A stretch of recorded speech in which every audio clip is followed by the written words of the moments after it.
All right. Good morning, Chair Postman, members Garrett, Vollendroff, staff, and guests. The lobby is open. Recording has begun. Thank you, Dustin. Good morning, everybody. We will convene the Washington State Liquor and Cannabis Board Caucus meeting for July 20th, 2022. We're going to swap two items on the agenda here because we're still waiting for our guest. So we're going to start with board meeting prep and a rules update. And I think I saw her. Yeah, she just popped in. Oh, okay. Great. Well, then we will keep the agenda as is, and we'll start with Colette Holt. But I'm going to turn it over to Dr. Hoffman, who can introduce our guest and set this up for us, and then we'll begin that conversation. Great. Thank you very much, Chair Postman, and good morning, board members Garrett and Vollendroff. And Ms. Holt, thank you so much for joining us here this morning. Ms. Holt and her firm, Colette Holt & Associates, provide expertise on a variety of topics, including employment discrimination, excuse me, I just lost my screen there, regulatory compliance, program development, evaluation, and implementation, and has concentrated her practice in these areas for over 20 years after serving in senior legal and management government. Ms. Holt is General Counsel to the American Contract Compliance Association, national organization of officials responsible for minority women and disadvantaged business initiatives. Ms. Holt is a frequent author and media commentator on affirmative action employment topics. And she's also the former vice chair of the American Bar Association's Public Contract Law section and has been appointed an adjunct professor at the Loyola University School of Law and the John Marshall School of Law. Ms. Holt joins us today to speak to constitutional standards applicable to minority business programs with an emphasis on the two elements of strict scrutiny and the two types of proof related to the compelling governmental interest requirement, and how these might inform best practices associated with implementing social equity programs. Ms. Holt is not providing legal advice to the board today and is here for a general discussion around this topic and her related opinions and observations as they relate to social equity programs, particularly in the area of cannabis regulation. So before we begin, I wanted to turn it over to you, Ms. Holt, to see if you had any opening remarks that you'd like to offer, and then we'll turn to Chair Postman to start us off with some questions. Sure. So well, it's afternoon here in Texas, but thank you for inviting me to come and talk to you for a little bit. I do feel like Washington State is somewhat of a second home here because we've done so much work there. We're just starting our third disparity study for WashDOT. We did the State Department of Enterprise Services statewide study, and now we're doing the City of Seattle study. So I spent a lot of time there and talking to people in Washington State. So I'm always happy to do that. Again, I really do want to stress that this is not legal advice. You have your own perfectly competent lawyers. And in any event, anything that gets said here today would not be privileged. So I just want people to be, really clear about that. I want to stay in my consultant lane and not drift on over into what the lawyers might want to tell you in a closed session.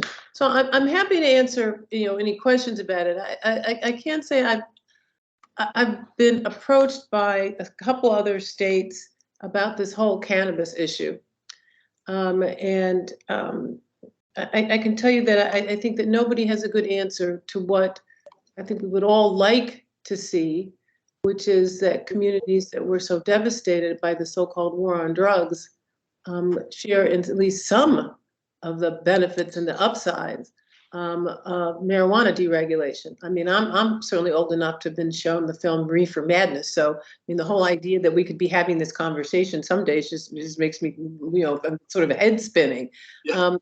But I think we all recognize that that devastation was not equally put on people, that different communities certainly bore different burdens under it. But I think the sad, unhappy fact of the matter is that we have a federal judiciary that has lurched increasingly to the hard right There's not much good I can say about what happened this term, other than that I now have people actually paying attention when we try to tell them how hostile the courts really have become. It's not your daddy's Warren court anymore, for anybody even old enough to remember that. I mean, Warren Burger's looking pretty good. So I just think that folks have to be realistic about what is possible.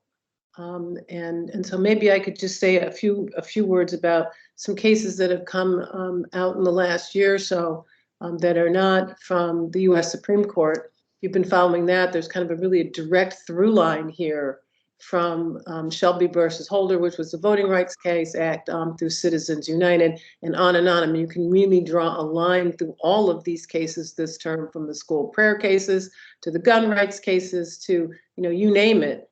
But and those, of course, have gotten a lot of national play. But I think there are a couple of other cases that are worth pointing out to people, which you probably are not as familiar with, including one that got filed last Wednesday. In the Middle District of Florida. I'm happy to send, I have the complaint. I got that much. There isn't anything else I see on PACER yet. There isn't an answer yet that I think has been filed. It hasn't been 30 days, but there was a case filed in the Middle District of Florida against the disadvantaged business provisions for socially and economically disadvantaged businesses in the Infrastructure Act. So I would say game on. There have been some other challenges to attempts to support socially and economically disadvantaged individuals and businesses in the, hush, kitty, this is the psycho rescue cat from the side of the highway. He gets very anxious when he's not the complete center of attention all the time. But anyway, yeah, there are two more here. It's a small zoo, so you might see all sorts of critters wandering around back there. This case that was filed last Wednesday is particularly disturbing. Aside from the fact that we're talking about money that's still to be spent, the COVID money is basically gone now. But I'm going to talk about those quickly in just a second. But this is money to come, and so it will really matter to these small businesses if the Biden administration is not able to do anything to assist small and disadvantaged firms to take advantage of this truly once in a generation level of spending. But the other thing that's pretty worrisome about it is that the plaintiffs are essentially advancing a new legal theory, and that is that the government must itself have actively discriminated and be able to identify specific episodes of active governmental discrimination in order to have a program. So they're not really saying, at least, I mean, this is a briefing stage, so these aren't briefs. I mean, this is a complaint stage, it's not briefs yet. But they apparently are not suggesting that, no, in some miraculous fantasy universe, you couldn't do anything, but that in order for you to have a program, you're going to have to prove government active, episodic, identified, proven discrimination, which seems to me to be an impossible test to meet. I mean, certainly when I was an assistant corporation counsel for the city of Chicago, we would have never gone into federal court and says, hi, Your Honor, yes, here we discriminated and here are all the 15 times we did it. If you've got that kind of a case, you should be bringing a civil rights action under Section 1983. So I just think that if this spreads, this is going to be the death of these programs. When you add that to the court granting review in the Harvard and University of North Carolina cases, which it would only do because since both entities won at both levels below, what's the point in granting cert on this one unless you're planning to reverse something? And of course, Clarence Thomas has been on record for 30 years now as being opposed to affirmative action and sort of leading the way. But then there are the COVID cases. And one of them is your sister state of Oregon, which tried to put together a COVID relief fund for Black businesses. And immediately got sued and shut down immediately. And then there were a couple of others, Colorado too, I believe, also tried to have some type of COVID program. Here, we'll get a little better light on because you can see me maybe a little bit better. And that didn't work. There were the restaurant cases where there was a priority for disadvantaged small and minority women and veteran-owned restaurants, which all they got was priority in applying for money. They didn't get any priority in getting the money. They just had a little priority in applying for money. That got struck down. And then the most egregious case, at least in my view of all, is the U.S. Department of Agriculture's program to try to help disadvantaged farmers, which primarily meant black farmers. So you probably heard this referred to as the black farmer cases.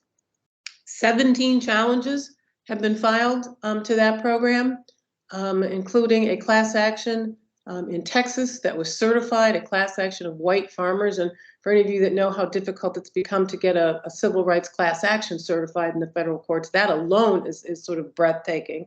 But that program's been enjoined as well. So I hate to, sort of be to say skunk at the party here, but I just think that people have got to be realistic about where the federal courts are. And they have lurched to the hard right on these issues.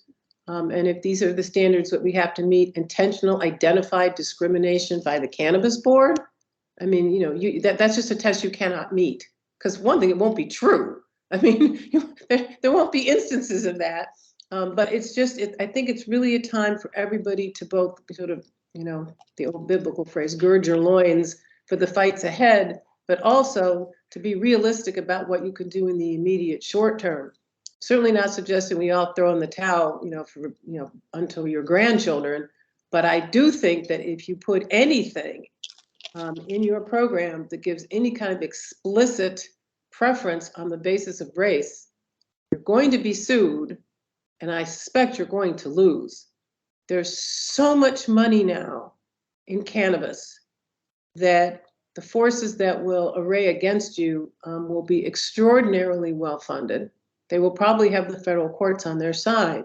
So I just think, in the interest of let's not make the ideal the enemy of the possible, that maybe the way to go is to think of some not terribly obvious proxies for where you'd like to get to. But the first thing that I saw some month, maybe a couple months ago now, that gave an explicit preference to black applicants, that's just, it's going to fail. That's going to fail in court. So anyway, that's sort of my introductory remarks. Happy to answer any questions that you have after I've thoroughly depressed everyone. On my consent. It'll still pick up. Oh, okay. Can you hear me okay, Ms. Holt?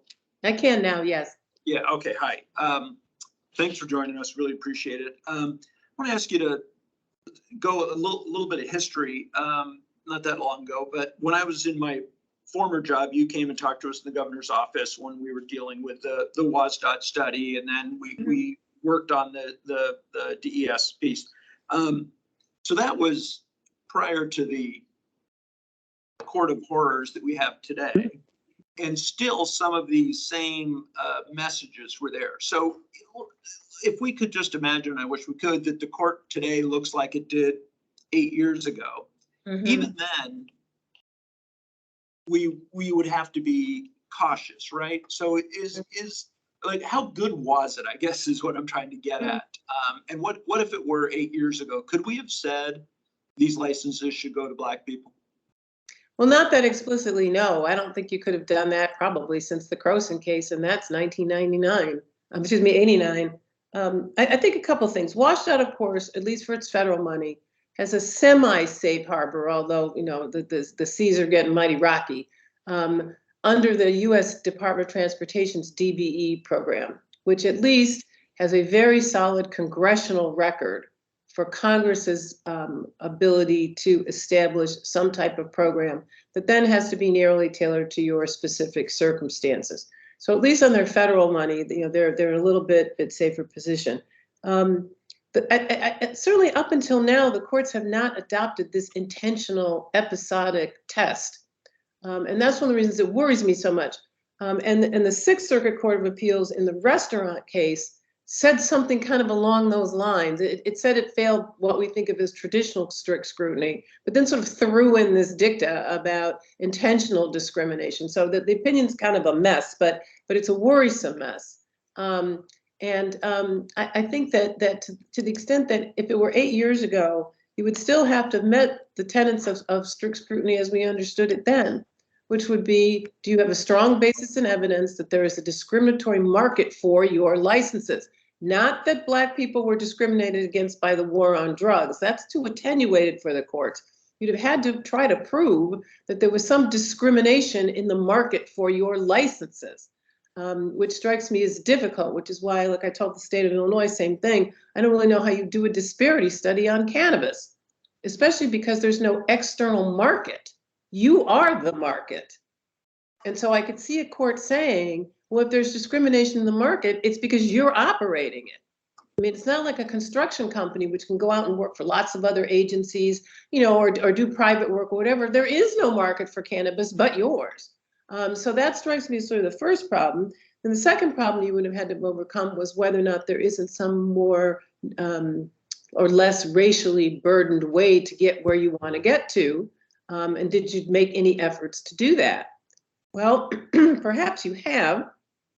You know, one of the things I remember asking somebody about was, are there, you know, does the state have any loan programs to help people, you know, purchase these licenses and operate dispensaries? You know, those kinds of things that could be done on a race neutral basis. But I think you would have had a very difficult time in the environment as we thought it existed until relatively recently. Yeah. So, you know, the case that I think helped me understand this better than any was Western States. Yeah. And set up a number of steps that one would have to take, a government would have to take.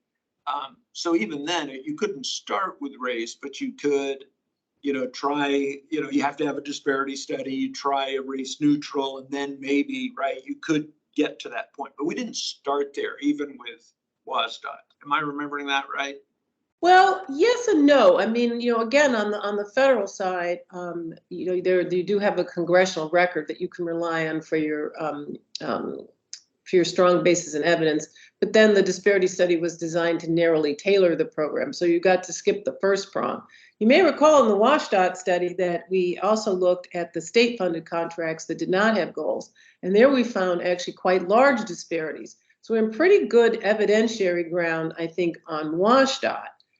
Because we could say the program was narrowly tailored. We looked at the availability, we looked at who was out there, well, you know, what they could do, what kind of utilization they'd had. On the state side, we were actually able to prove real disparities between who was utilized and who was available. Same thing with DES, because of course DES had no program at all, really. I mean, you know, they had some voluntary stuff, but not a program in the way I would use the term, where you have goals and you know, contractors have to make a good faith effort to meet them, and you do monitoring, and you've got substitution requirements, and sort of all those pieces of a program. You know, and we found disparities there too. So I think you were in pretty good shape about doing something, and I'm going to not even go to, you know, I-200. So, you know, that's its own independent problem that you have. So maybe even if we got past all that, maybe you still have I-200 problems. But I think you're in pretty good shape on the WSDOT and DES issues. But this cannabis issue strikes me as problematic because there is no market except the market you set. So to prove there's discrimination in the market is to prove that you're actively discriminating against somebody. And I don't know how that's going to work. Now, it may be that at this point, I don't understand enough about how your cannabis industry is structured. I know you have retail locations and, you know, basically it's full legalization there. I do know that. But I don't know if there's some kind of sub-market maybe for dispensary licenses. You know, are there some kind of sub-market for growing licenses? It's like sort of that once they're issued, they become almost like legal tender that you can trade them or sell them. Maybe, and maybe you could look at that if that is in fact the case. I would assume it's probably not, that it's closer to liquor. You know, that you don't just get to go out and sell your liquor license on the open market to whoever will pay the most for it. At least I assume you don't there. So anyway, so I think you would have always been on some shaky ground, but now I think the ground is shifting so fast that if your objective is to get licenses issued and get as much equity as you can out there, my concern about enacting something that will get you instantly sued is that you won't be able to accomplish anything. Right. And you know, that's obviously your policy choice, but I think that's a real outcome, that you will be sued very, very quickly. Illinois has been sued, I don't know, 3 or 4 times now. It's kind of becoming the full employment, you know, bar for a subset of lawyers now is these cannabis cases. They keep tweaking it and trying and tweaking it and trying. And, I think they just decided to hand out the last round and not worry about it too much. But I'm sure you all are much more conversant with what's going on in other states than I am. Let me pause it and see if we get questions from other board members here before I ask you another. I have a quick question. So thank you, Ms. Holt, for coming today. You've painted a somewhat challenging picture so far, but my question has to do with the government. Well, I'm wondering about systemic racism. And even in the current environment, you haven't really talked about systemic racism. And is there a case to be made? Or are you saying that the environment is such that even in the federal courts, I mean, there's already, a challenge with proving systemic racism or having everybody understand or believe in systemic racism. But is that not a basis there to demonstrate over-incarceration of communities of color, poverty in communities of color, et cetera, et cetera, et cetera, as part of making a case? I would say, frankly, no. To be blunt about it. I was afraid you were going to say Yeah, that. exactly. I mean, one of the things about the Croson case that was so disturbing and has continued to bedevil us for more than 30 years now, is this sort of throwaway line from O'Connor about how, societal discrimination is not enough. Well, she didn't bother to define it. We're not quite sure what that means, but I think over the last few decades, as we've tried to develop the jurisprudence in this area, is that we've come to think that it means you have to look at direct opportunities impacted by race for whatever industry it is you're looking at. That things like housing discrimination, employment, incarceration rates, that none of that is going to be sufficient to support a minority and women-owned business program. You've got to look at discrimination in the elements that are necessary for business success and business outcomes. I would assume that they would apply that same rubric to the cannabis industry. And so I just don't see how we fit a systemic racism or equity framework on top of this case law. I honestly would say, this is just the most personal of opinions, but I don't think we could get 5 Supreme Court justices to sign on to the concept of systemic racism. I don't think they believe it exists. And I think there are awful lot of federal judges who don't believe it exists. Come show me, counsel, your specific incident where somebody, wrote the N-word across your desk or something in an employment case, and maybe we'll consider it. Although I would point out to people that Amy Coney Barrett, when she sat on the 7th Circuit, my home circuit, didn't sign the opinion. She signed on to the opinion. She didn't write it, but she did sign on to an opinion that said that being called the N-word at work is not per se a hostile work environment. That does not give me a lot of comfort. And I know when her hearings were going on, people were rightly so focused on reproductive rights, but those of us who practice in Illinois were like, hey, there's some other things you might want to take a look at here with this woman. So, we know where Brother Clarence is. I can tick him off for you. And so, you tell me. And they'll get him to write the opinion. Watch. Yeah. Has there been and I know that some of these cannabis cases have gone up in the courts, not all the way, but we have lots and lots of history with state contracting and procurement, construction contracts, professional services, all that. Is there anything out there in licensure like this? So forget cannabis for a second, but any other state licenses? Not that I know of. I don't know that I've ever seen any type of a licensing scheme that gave any real priority on the basis of race. Doesn't mean it hasn't happened. My guess is those kind of cases, if they exist, would have been probably handled and dismissed at an administrative law level, because people are looking for something very specific on a timely basis. They're not trying to make a political point usually. But it's possible maybe that some places were giving, well, it's not like liquor and cannabis. You do see, for example, like the low-income tax credit programs, they give tax priority, for developments in certain neighborhoods or certain zip codes. And I don't know that those have ever been challenged, but they're also not explicitly race-based. So, that is one thing you could think about, which is, do you want to give priority to applicants who are residents of certain zip codes or census tracts or whatnot. I mean, that might be another way to go. And that's certainly something we've looked at in our earlier version, had some sense of that. And you mentioned in your opening remarks something about, sort of what is the proxy for doing this? And I don't know if I would call it a proxy, but, that's what we're looking at now is what are all the other things you could put in there to help bring some of that balance based on living in an economically distressed area, based on having, demonstrable bad experience with the war on drugs, those sorts of things. Are we pretty safe there if we're not putting a race in our rubric? Well, I would never tell you were safe. Yeah. No sensible lawyer will ever tell you you're safe about anything. But you'd certainly be on much firmer ground. I mean, and then you just have to make your own determinations about whether or not that has any remote chance of working in reality. And what's your thought of that? What's your experience? Do those sorts of programs have a beneficial effect? Well, I think it depends. I mean, part of the problem, and I'm no huge expert on the cannabis industry, but this much I do know about how much private equity money is flooded in. One of my law school classmates has a very thriving practice representing private equity firms that want to invest in cannabis businesses. And I said to him, well, Ken, what's sort of your minimum ante? And he said $25 to $35 million to get in the game.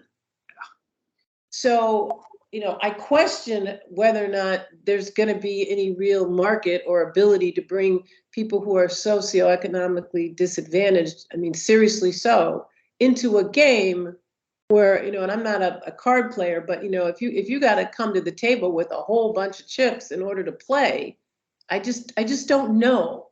I mean, but that would be something I think that you all would have a much better handle on than I am. Are there going to be individuals who would fit these criteria, who would be able to raise the capital and inspire the confidence in other investors to be willing to do this? I think we have one advantage, correct me if I'm wrong, Dr. Hoffman, but, since we don't allow in our state outside investment in cannabis, for now at least, we were able to, I think that has the effect of holding down the price of admission some. Now, if we have national legalization, God knows what would happen. But Right. Then that's it. Yeah. I mean, it's still not cheap, obviously, to get into the retail business, but it should be if you look at growing, processing, or retail, it should be the place you can start. It's not taken over by conglomerates in our state. We want to try to protect that. So I guess I would hope that works to our advantage. Does that make sense? I think, but a question for you though, about when you say they have to be in-state, what does that mean? Do they have to be in-state residents, or can you incorporate a company in-state in that, or do you have to lived in the state of Washington for a certain amount of time? Yeah, the licensee has to be a resident of the state. Okay. Yeah, Well, that will certainly help. Yeah. I mean, we even within that sphere, we have some bigger operators than others who have multiple stores or multiple grows. And so it's not all, small business necessarily, but I think that we've been able to protect it for 8 years that we've been actively selling to have that. But, one of the concerns nationally and in the state is the more that happens to mature the market, the existing people have a stronger hold on that market. Every day, I got to believe it gets harder for anybody new to get into the. Yeah. If you're looking for capital and you don't have that that's going to be even harder. So the clock's ticking, I think. Right. And my understanding, again, please, educate me, is that because it remains a narcotic under federal law, that lenders just don't lend. The banks don't want to touch it, that you really need cash. I have a little familiarity with what happened with the city of Oakland, California, because I was living there, and they tried to go to the social equity sort of piece and discovered people just couldn't manage the cash. You're just hundreds of thousands of dollars of cash washing through a location every day. That just, and if you can't go to the banks, where do you get money from? So that's one thing that made me think maybe is the state what about some type of potential loan program from the state to help people manage that cash flow? Because I'm sure it gets, that was sort of the joke in Oakland, was that, the safest places in town were at the dispensaries. Because they had armed guards absolutely everywhere. That's a very expensive undertaking, I would think. Yeah, certainly. And, Oakland saw some of what we've had terrible surge in armed robbery at the stores because of that Oh, really? hand issue, which I Yeah. know Oakland struggled with too. But we do have a grant program that will help social equity applicants and should be up and running when we're starting to accept applications, we hope. So we're trying to look for all those, that support system as well. If you qualify for the program and you get a license, there will be assistance there. And we think we can do that pretty safely and do that. Yes, I have a please. quick, We do allow for out-of-state capital. We do. Oh, we do? We do. Okay, but not ownership. Not ownership. Okay. Yeah, you need to be a resident. Thank in you for Washington, correcting that. I thought that was. Okay. Yeah. I was like. Okay, so you don't have to raise all the capital in state, you just have to be a resident, and then you go to the private equity boys and turn over Yeah. 45% of the business to them. Okay, Yes. I get it. But the residency absolutely needs to come out Right. of Washington. For licensing. Yes. Yeah, okay, thank you. Jim? Oh, thank you. I had just a quick question. Recognizing that you're not giving legal advice, I'm wondering if you can share some pathways or some best practice examples that maybe you've seen nationally that might help move us in the direction of achieving our objective without using race-based. I mean, what are some best practices that perhaps you're seeing out there? I'm not sure I'm seeing any, but I think probably, things like residence location. Are you a resident in a neighborhood that has historically been subject to excessive and carceral behavior by the part of the state? I mean state writ large, not necessarily the state of Washington, but do you do you have some type of a criminal expunged record? Now that one can get tricky, I think, in the sense of someone could come in and say, well, that does seem like a proxy for race because I don't know what your requirements are about other types of licenses. I mean, one of the things you might want to do is hold up what you're doing with cannabis against what you're doing with liquor. So if in fact you can't get a liquor license if you have a felony conviction or something, I have no idea if that's true, but that at least sort of make sure there's not too big a gap there, because then I think the proxy argument or the kind of the front for race argument becomes more compelling to a court. Well, you don't do this about anything else, state, so what's so special about cannabis? But other than really location and personal background, I haven't seen anything else. I know Illinois tried some various approaches, and I think the lawsuits just dragged on so long, and they wanted to get the licenses out. So my understanding from one of the state AGs is that they just kind of gave up and said, okay, we're just going to move this forward. Although I gather Governor Pritzker has made some statements anyway, to the effect that they're trying to look at the next round and see if there's something else that they can figure out to do. So obviously you'll keep your eye on what your other states are doing about this. But I honestly can't say I've seen anything that works particularly well, partly because of the unique nature of cannabis as an industry, with all these legal restrictions and federal problems, and you can't get in the banking system, and which leads to cash, which leads to all these other things. So it's a really hard nut to crack. And I don't think that subcontracting works like we talk about WashDOT study, where you've got a prime contractor and then you have subs. And my sense is that's not the way this business is structured. You'd have an applicant, which wouldn't have any like subcontractor to it. I mean, I don't think. No. Now, maybe one of the things let's see, but then again, it just depends how far you want to try to go with this. And I suppose maybe you could put on for people who are going to get dispensary licenses, you know, or maybe growers. I don't know much about agriculture, so I can't go there too much. But that, you know, if you're gonna do build out or something on a dispensary or build a new building or something, then maybe you would have to try to get minority participation in that sphere. But that seems very attenuated. And I'm not sure the cannabis board is in any position to really try to manage that. I don't know about all that, but maybe that's, you know, at least something maybe you could think about. Okay. Do you have anything you want? I don't have any Okay. further questions, and I'm just glad you brought up the farm cases, Ms. Holt. That I Ugh. think they're so interesting. Sad, but very interesting, and I'm really glad you brought them up this morning. Yeah, the black farmer cases really just sent me into a tailspin last year because that's the largest civil rights settlement in history. Yes. We have congressional findings, we have court findings, we have academic. If this isn't a good enough record, I don't know what's going to be.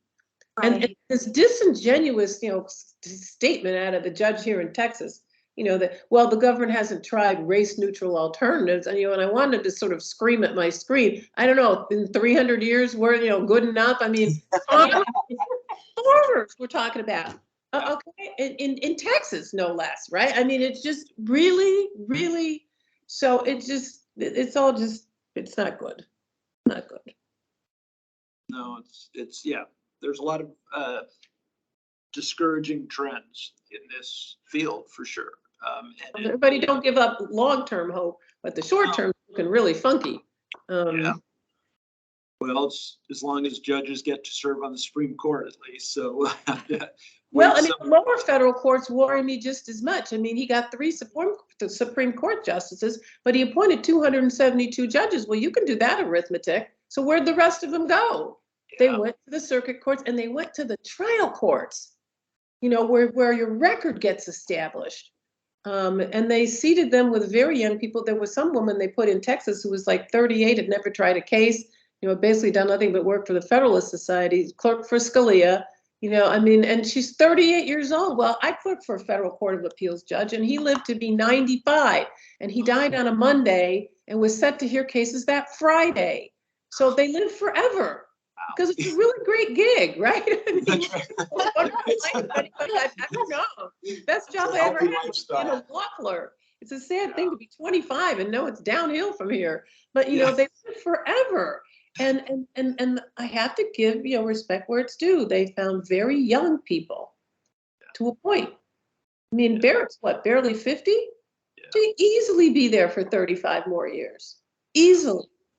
You know, the others are getting Clarence is a little older than I am. And offline sometime, if anybody wants, you can call me. I'll tell you my Clarence Thomas stories. Because I knew him when we both lived on Capitol Hill back in the late 70s, okay? So let's just say he hasn't changed much. So it just, I think that, you know, like I say, don't make the ideal the enemy of what's possible. Right. You know, so, you know, you do what you can. And, you know, and maybe part of what you can do, and this is this is, you know, not satisfactory what I'm about to say, I recognize that, but, you know, if some of the revenue that's going to be coming off these licenses gets directed to programs in those communities, you know, at least it's some ability to try to restore some of the damage that's been done, which really can't be restored. I mean, all you can do is go from where you are, but maybe that's part of it too. And we've done that. The governor just this last year started a major fund to reinvest in areas hardest hit using revenue from cannabis. And I can't remember the number he came up with, but hundreds of millions of dollars are going to be moving. So it's substantive. Well, and you know, in that sense, in terms of doing good for a community, that may be more useful than what let's be honest, have tended to do with the MWDBE programs, which is take a couple people and make them reasonably wealthy. Nothing wrong with that. Right. But, you know, if you're talking about truly doing restorative community work, equity work, that maybe that's more important. I was just going to ask you something, but now I'm stuck. So I'll see if any of my colleagues have a last question. We're going to let you go. Hi, Ollie. Hello, how are you? I'm okay, depressed all day, but all I talk about is this for the last couple months, right? Is trying to get my clients to be, and you aren't, again, let me stress, you all are not a client, but trying to get anybody that I talk to kind of be as alarmed as I am, and try to start figuring out what we're going to do. And all the people who told me, oh well, they can't do this, they can't do that. Well, after the Dobbs case, I'm like, they can do any damn thing they want to. That's right. Okay, get that straight. Well, And I so just remember what I that's was going to ask you. I'm sorry, what I was going to remember to ask you is my last question, at least. In thinking still again about sort of my Western states education. And I have said, tell me if I'm just too Pollyanna about this. There is a value in doing what we can now. And one, to show that it can work. The ideal would be that we're doing it right and that we're getting it in the hands of people who need it, and we're bringing some equity to the system. And two, in the chance that it doesn't, does this help us for a next step if we need to? If we start this program without race in our rubric and it's 2 years down the line, and they say all your social equity licenses went to, rich white people. I know we have a Supreme Court issue still, but does that help us for a next step that maybe has some race in the well, I'm very much trying to push people. One, don't completely despair and jump off the bridge. But the other thing is continue to collect data, because this too may eventually pass. I don't know what eventually might mean. It might be like all deliberate speed eventually, but at least continue to collect information. And one of the most disturbing trends has been these state laws that prohibit you from actually collecting any data. So not only are we going to decide we don't have a problem, we're not going to even look to see if maybe we might. So certainly you want to know, who's applying, where your licenses, where the dispensaries are going. I mean, you want to keep as much information as you can, so that in case we get some kind of a change, that we would have some information. Because otherwise you're going to have to go back and start from scratch. So always much easier to ask now. So that's what I think like DES is trying to do now. They've got the B2G now system, at least go collect information, because I just can't but believe that, history lurches backwards, but hopefully it will lurch forward or creep forward again. I'm just reminded of something my grandmother once said to me when I was complaining to her about some of all this is many, many years ago. And she said to me, child, you don't know tired. So I keep that close to my heart when I feel tired, as I'm like, nah, you don't even begin to know tired, sister. Talk to some people who knew tired. So, I say the same thing to you, which is go collect your information, make sure it's out there, do what you can to get outreach out there, this grant program, whatever you can do. And then, kind of look and see, how it turns out over the next 5 years or whatever. What Rick Garza, our director, has a question for you. Rick, go ahead.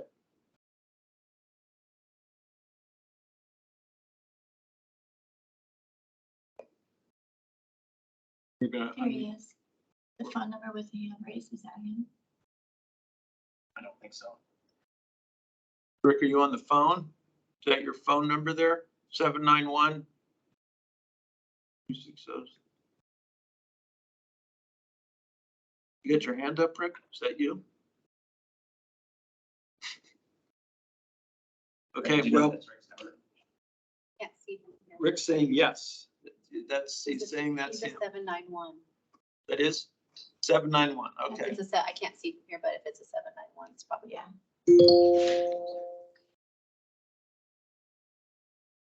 No, Rick can't hear you, but we're getting there. I turned the mic on.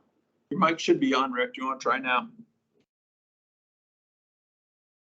If not, you can text me your question and I'll ask it.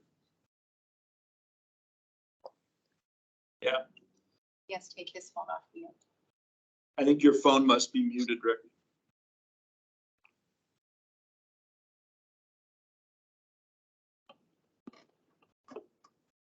Unmute your phone. Okay, sorry. It says it's not muted. I don't know what's going on then, sorry.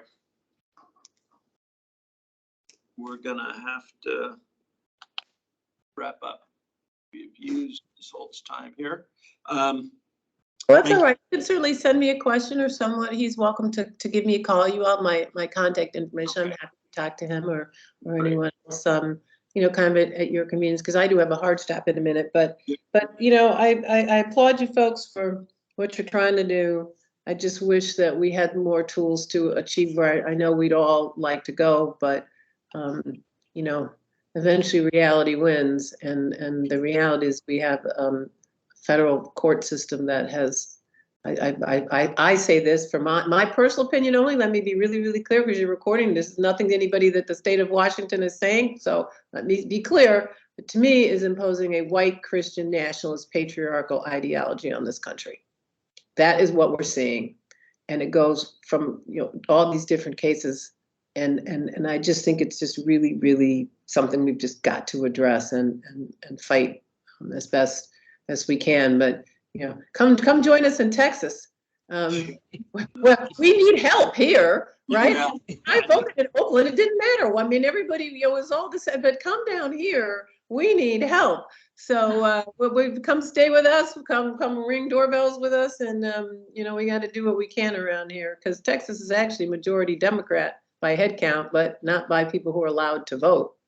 So who knew, right? I mean, just you think you've been old enough to see everything. But all right. Exactly, and you go and move to Fun talking Texas. to you. You know, good luck, and let me know, and I'll probably may see some of you for sure, Allie, eventually when we get this City of Seattle study off the ground, and back at WashDOT and be back in Olympia, and I'm looking forward to seeing all y'all maybe in person some point. That'd be terrific. Right. Thanks for your time. Thank you Really so much. appreciate it. Really appreciate it. Bye-bye, and thank you. Yeah, Keep thank up you. the good fight. Thank you. Okay, well, that was depressing. I would say, for the record, I agree with her view of the world. Before we move on to rule prep, any further thoughts? Holly, Jim, Kathy, anybody on this? No? I have nothing. Okay. Very informative, John. Yeah, very informative. I will just say, you know, we're just hard at work on this stuff and we're getting close, and soon. Okay, our next item is board meeting prep and rules update. So Great. I'll turn it back over to you. Thank you, Chair Postman, and good morning again, Board Member Garrett and Vollendroff. I'll give just a brief update on what I'll be presenting to the board tomorrow, and then kick it over to Audrey and Jeff so that they can brief you on what they'll be providing to you as well. So I'm going to ask for rescission of Board Interim Policy 042016. So this was issued originally by the board in April of 2016 concerning wet flower transfer. And it pertains to WAC 314555075 that has to do with cannabis producer license privileges. And specifically within that rule, subsection 1 provides that a cannabis producer license allows a licensee to produce, harvest, trim, dry, cure, and package cannabis into lots for wholesale, to processors. So this rule resulted in certain cannabis producers being unable to cost effectively transfer freshly harvested wet plants, so plants that had not been dried yet, to processors for processing into lots. And this was problematic for outdoor producer-owning licensees who harvest large quantities of cannabis once a year, generally between September and November, right? Since these businesses were designed to grow rather than process cannabis. So allowing these producers to wholesale harvested wet flowers to processors prior to packaging into lots directly address this issue, and that's what this board interim policy did. The idea is to rescind, with your approval, the board interim policy tomorrow and convert it to a policy statement that I will file with the code revisor's office. And then Jeff will be opening CR 101 pertaining to this specific rule set, so 314-55075, in mid-August. And we will incorporate the contents of this, the hopefully policy statement, into that rule development process so we can talk about it with our stakeholders. and put it into rule. And then the hope is that we can eventually withdraw the policy statement. What happened? So we've twice already opened this up, right? For rulemaking, it says. We memo did. and not to. So what happened then? We did. They were very limited rulemaking projects. So I think the first was in 2018. And there were some very specific legislative things that we were implementing as part of that rule package. And then more recently, we opened this particular section of rules to contemplate Tier 1 expansion. And so that rulemaking was very targeted just to Tier 1 expansion. So we weren't thinking about this board interim policy in that. Okay. That was a very targeted rule project. Yeah. Okay, thank you.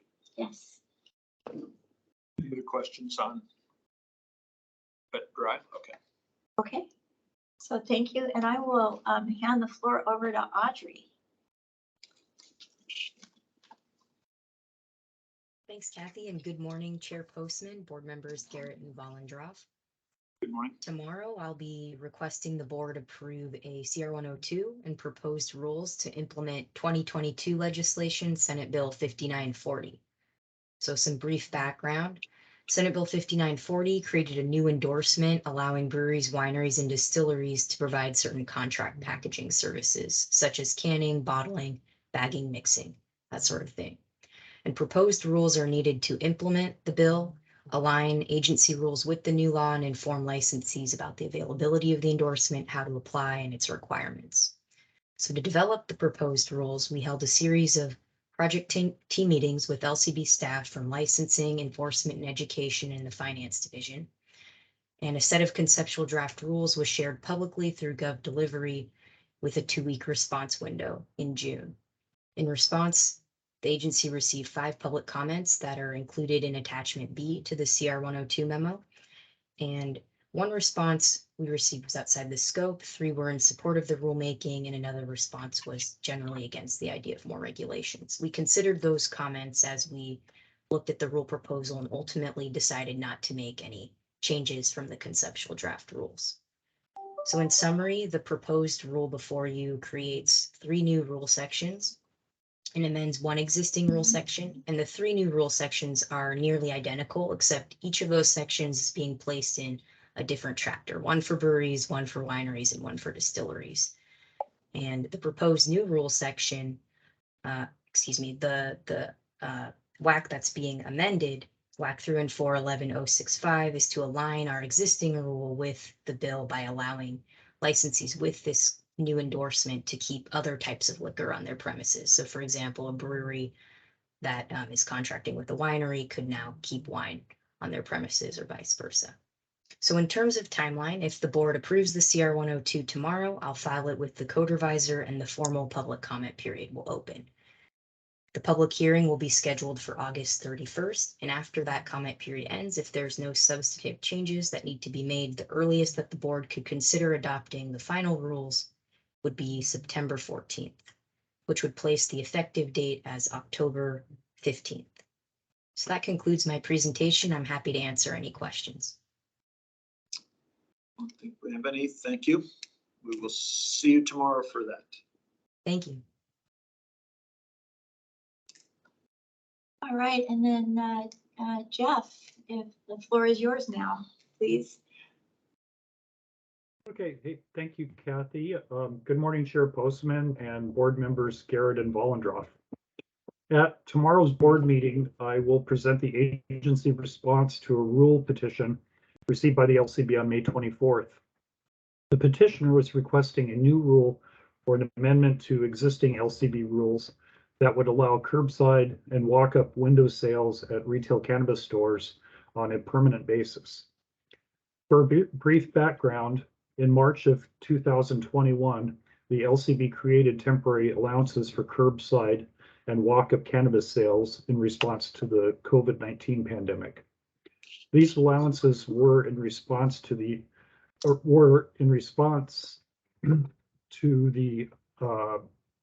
goals of promoting social distancing best practices. Under these allowances, curbside and walk-up cannabis sales were permitted so long as the retail licensee complied with existing requirements for ID checks, video camera coverage, and demarcation of the outdoor curbside service area. The allowances originally expired on July 31st, 2021, but were reinstated by the LCB on September 2nd, 2021, due to a dramatic increase in COVID-19 cases resulting from the spread of the Delta variant of the virus. With the decline in the numbers of new COVID-19 cases in the spring of 2022, the temporary allowances were allowed to expire and ended on June 1st, 2021. So in summary, I want to thank you for your consideration tomorrow of this petition, and I'd be happy to answer any questions you might have. Questions for Jeff? No. Okay, thank you. We'll see you tomorrow. Okay, thank you. That concludes our update. Great, thank you. Appreciate that. And that gets us through our items on the agenda. Any board report from Member Garrett or Member Vollendroff? No, I'll just say today is the first official day of our new administrative assistant for the board's time with us, Gretchen Frost, who was Rick's long-term executive assistant, special assistant. So we really are glad to have her here and working, and is actually in the room today here. So Dustin, Welcome, anything Gretchen. else? Thank you. Nothing additional. Thank you, Chair. Okay, good. With that, we'll adjourn the caucus meeting for the Tuesday, July 20th. We'll be back tomorrow at 10 for the board meeting and take action on those items you just heard. Thank you all, and we'll see most of you then. Thank you. See you later. See you tomorrow. Bye.